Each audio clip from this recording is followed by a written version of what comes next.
Votre 8e exposition. Oui, c'est la 8e exposition des ateliers et comme ce sont des expositions biennales, ça fait déjà 16-17 ans que nous exposons. Et la 2e ici au Château Bivort à Fontaine-l'Évêque. Donc pendant 16 ans, l'atelier a très bien fonctionné avec beaucoup de changements. Oui, il y a toujours du renouvellement tous les ans, mais il faut dire que les 2 dernières années, le changement a été beaucoup plus radical que d'habitude. Ici, l'atelier s'est renouvelé certainement dans son tiers. Donc ici, il y a à peu près un tiers des exposants qui n'ont jamais exposé de leur vie.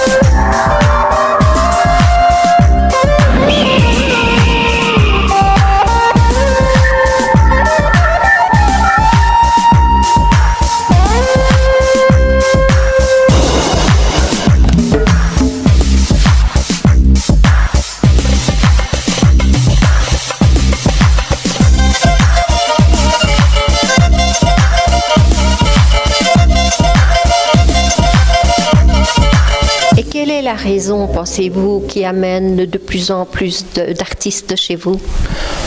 Chez moi et ailleurs, je veux dire que c'est plutôt la culture des quartiers maintenant qui gère un peu tout ça. C'est-à-dire que les gens veulent se retrouver sans faire de trajet, sans faire de démarches trop formelles d'aller dans une académie ou dans une école plus officielle. Donc ils viennent ici dans un atelier qui est beaucoup plus libre, mais qui est beaucoup plus petit également. Donc ils ont peut-être plus l'occasion de faire ce qu'ils aiment réellement faire et plus vite peut-être. Et qu'on soit débutant ou bien déjà artiste averti ? Ah oui, il n'y a aucun problème. À ce moment-là, la formation n'est pas la même, forcément. Un artiste débutant va commencer par les bases du dessin et un artiste qui a déjà un bagou derrière lui, un bagage, va déjà venir avec son propre bagage et va évoluer beaucoup plus rapidement et va directement entrer dans son domaine. Et votre rôle, vous êtes là pour donner un petit coup de pouce ? Uniquement pour donner un petit coup de pouce. Je ne donne pas d'ordre, il n'y a pas de ligne de conduite, il y a simplement une petite marche à suivre au début quand on fait du dessin, donc pour amener les gens à apprendre, mais après non, c'est complètement libre, les gens font exactement ce qu'ils entendent et ce qu'ils veulent faire. Moi je suis là pour donner un petit coup de main, voir si ça va.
Les techniques sont bien représentées ici encore.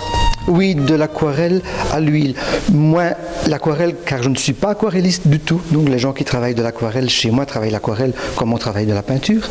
Mais autrement, que ce soit du pastel, que ce soit de l'acrylique, de l'huile, peu importe, toutes les techniques sont représentées. Et maintenant, il y a même des techniques de collage et de matière. Justement, la peinture, ça s'ouvre à tout. Il y a tous les instruments, on peut se servir d'éponges, de pinceaux. De couteaux, de plâtre, de plâtresses, etc. Parfois, on a l'impression de faire partie d'une équipe de bâtiment. En fait, non, ce sont des peintres, mais on fait beaucoup de collages et beaucoup de matière. C'est vrai, c'est fort tendance maintenant, et je dois dire que c'est beau.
Dans votre atelier, il y a pour tous les goûts. Oui, exactement. Tous les contenus, je présume que vous voulez dire. Oui, il y a toutes les techniques de travail, comme je vous ai dit tantôt, exactement. Mais c'est vrai que chacun a son propre contenu, a son propre bagage et a sa propre façon de s'exprimer. Donc, les gens sont plus abstraits, plus modernes, travaillent plus dans l'ancienne. Mais bon, chacun... Plus romantique. Plus romantique également, forcément, puisqu'il y a beaucoup plus de femmes que d'hommes dans l'atelier. Donc, ça se sent également. Et oui, donc, chacun développe son style suivant sa sensibilité, même sans parler technique, dans le contenu de leurs travaux. Ils font exactement ce qu'ils sentent. Ça fait une grande différence entre les hommes, la peinture masculine et féminine? Oui, quand même. La peinture... Par exemple? Moi, la peinture féminine, surtout, je ne vais pas dire dans la technique, pas dans la technique, mais dans le contenu, dans le sujet même, la femme est plus orientée vers des choses plus naturelles, plus subtiles. Et l'homme je crois qu'il se cantonne plus dans ce que ça donne, dans l'impact que ça donne.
Alors, est-ce que souvent, il y a toujours une continuité, le même thème qui revient? j'essaye que lorsqu'il travaille sur un thème bien précis, qu'il y ait une continuité, qu'on ne saute pas d'une technique à l'autre, ni d'un sujet à l'autre, qu'il y ait quand même une continuité dans les mois ou dans les années qui suivent pour évoluer, parce qu'on ne saurait pas évoluer si on change à chaque fois de sujet et à chaque fois de technique, donc j'essaye, oui.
La culture des quartiers, c'est de plus en plus poussé? Oui, en fait, la culture des quartiers, c'est ce qui rassemble maintenant tous les petits ateliers, entre guillemets, qui font de la culture et de l'art amateur aussi, entre guillemets. Et maintenant, la communauté française est fort demanderesse de tous ces petits ateliers-là. Et nous avons nous-mêmes fait une demande de reconnaissance pour être reconnu CEC, donc Centre d'expression et de créativité par la communauté française. Nous allons d'ailleurs bientôt avoir une réunion à ce sujet et une mise en route officielle. Ça, c'est votre cheval de bataille, d'être auprès des gens? Oui, moi uniquement pour les adultes actuellement, mais lorsqu'on aura franchi le pas, j'espère que l'atelier va s'ouvrir aux adolescents, aux enfants, avec d'autres horaires et un autre public, je l'espère bien, oui.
Nous allons démarrer.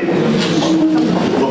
Monsieur Bourgmestre, Nicole, Nathalie, Nadia, Anne, Christelle, Muriel, Véronique, Jacqueline, Pascal, Isabelle, Daniel, Thérèse, Daniel, Chantal, Françoise, Fabienne, Viviane, Valérie, Pierre, Annie, Gisèle, Christiane, Jacqueline, Daniel, Derry. Bonsoir. Voilà, on me me demande d'excuser Axel Sœur et Olivier Chassel qui se faisaient une joie de venir nous rejoindre mais qui sont retenus par d'autres obligations. Cet après-midi, je suis venu en cachette, venir un petit peu respirer l'exposition et comme il y a 2 ans, peut-être plus encore, je ne sais pas, c'est difficile de comparer, mais j'ai été surpris par la diversité et par la qualité de ces œuvres. Et c'est vrai que tout de suite s'est posé pour moi la question, mais pourquoi ? Comment expliquer que certains, dans l'espèce humaine, sentent ce besoin de s'exprimer, de présenter quelque chose et de devenir exposé, Pierre est là quelque part, de venir s'exposer comme ça devant le public.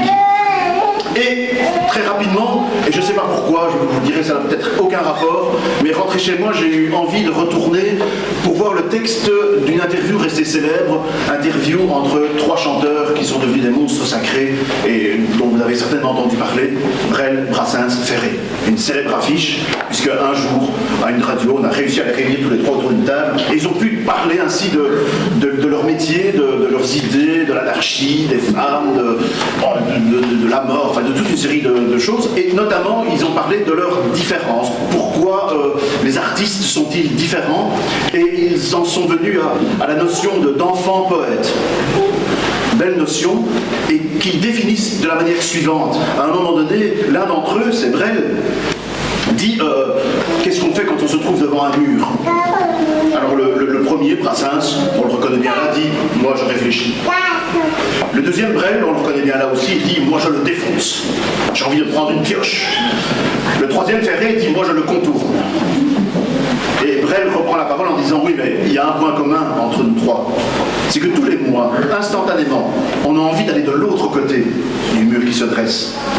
Il n'y a que ça d'important, et c'est ce qui prouve que nous ne sommes pas des adultes. Un type normal, un adulte, qu'est-ce qu'il fait? Il construit un autre mur, il met un toit dessus et il s'installe. Voilà, c'est ça. C'est ça qui s'appelle bâtir. Et c'est ça, évidemment, qui fait la différence et qui fait des artistes, et il y en a beaucoup aujourd'hui, des enfants poètes. Ferré dit aussi un peu plus loin dans cette interview, l'important je crois c'est un peu d'amour qu'on peut distribuer ou recevoir, comme ça, autour d'un micro, dit-il, ou devant une toile. Puisqu'on parle de Brassens, et que c'est évidemment l'artiste qui moi m'a le plus inspiré dans ma vie, je me suis permis de reprendre un extrait d'une de ses chansons. Ce n'est pas lui qui l'a écrite, c'est Jean Richepin. Et c'est une chanson qui s'appelle Philistin. Si vous la connaissez, ça donne à peu près ceci, je vais la lire. Ceux qui me connaissent, savent pourquoi j'ai pas pris ma guitare.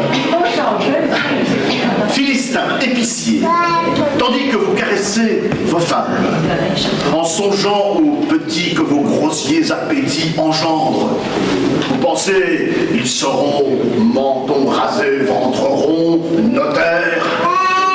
Et puis, pour bien vous punir, un jour, vous voyez venir sur terre des enfants non voulus, qui deviennent chevelus poètes. Voilà. Alors, avant le fossé qui sépare les amateurs d'art et les artistes amateurs, d'ACG Art, on voit ce que voulait dire toutes ces lettres ACG Art. Et alors j'ai compris. ACG, c'est facile, c'est atelier de dessin et de peinture. C'est ça aussi un enfant poète. Hein. Et donc je me suis dit, art, qu'est-ce que ça peut bien vouloir dire? ART. Alors moi je crois que art, ça veut simplement dire qualité ou mieux encore, et ça vous concerne encore mieux, générosité. Et la spécialisation des expositions biennales, donc ça fait déjà quelques années qu'on traîne nos tableaux à gauche à droite.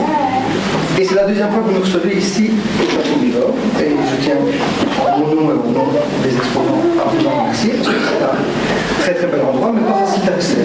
C'est assez compliqué. Je tiens à remercier également le personnel qui s'est occupé de l'opération, et notamment Martine qui a fait beaucoup, parce que sans elle, je ne serais pas loin. Je dois dire. Merci. Merci.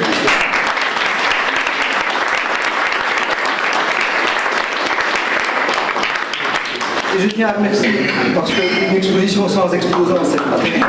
Donc je tiens à remercier aussi les exposants.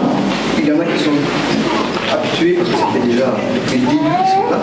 Mais cette année-ci, il y en a de très nombreux pour qui c'est la première exposition. Donc je tiens à les remercier et à les féliciter pour leur travail, parce que comme dit Pierre, exposer, c'est aussi s'exposer. Merci beaucoup.